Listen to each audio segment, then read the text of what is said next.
నమస్తే దోస్తులు, అందరు బాగున్నారా? అందరు బాగుండాలి.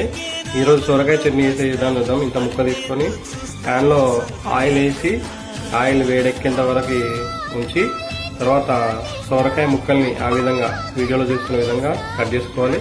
తర్వాత ఇన్ని పచ్చిమిర్చి ఒక 30 అంటే మీకు కావాల్సినంత, తర్వాత కొన్ని వెల్లుల్లి రెబ్బలు 3 కలిపి ముక్కల్లో వేయాలి. తర్వాత కొంచెం చింతపండు, మీకు తగినంత సాల్ట్, ఇవన్నీ వేసి వాటర్ వచ్చేంత వరకు మగ్గియాలి. అంతలోపు ప్యాన్లో కొన్ని పల్లీలు నువ్వులు ఇలా వేయించుకొని దీన్ని పౌడర్ వేసుకోవాలి. ఈ విధంగా వాటర్ వచ్చిన తర్వాత ఈ రెండు కలిపి మిక్సీ చేసుకోవాలి. మిక్సీ చేసిన తర్వాత పోపు వేసుకోవాలి. పోపులో ఆవాలు జీలకర్ర, ఇవి ఆవాలు జీలకర్ర, కావాల్సిన శనగపప్పు, ఇవన్నీ మంచిగా మగ్గాలి. ఆవాలు ఎక్కువ ఉంటే బాగుంటుంది కర్రీ, ఎందుకంటే ఆ ఫ్లేవర్ అనేది వస్తుంది దాని నుంచి.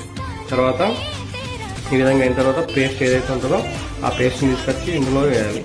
పేస్ట్ వేసినప్పుడు మీరు ఆయిల్ అనేది పైకి రావాలి. ఆయిల్ పైకి రావడం వల్ల ఇంకా టేస్ట్ ఇంకా బాగుంటుంది. నా వీడియో కనుక నచ్చితే షేర్ చేయండి, సబ్స్క్రైబ్ చేయండి, ఫాలో చేయండి. Thank you.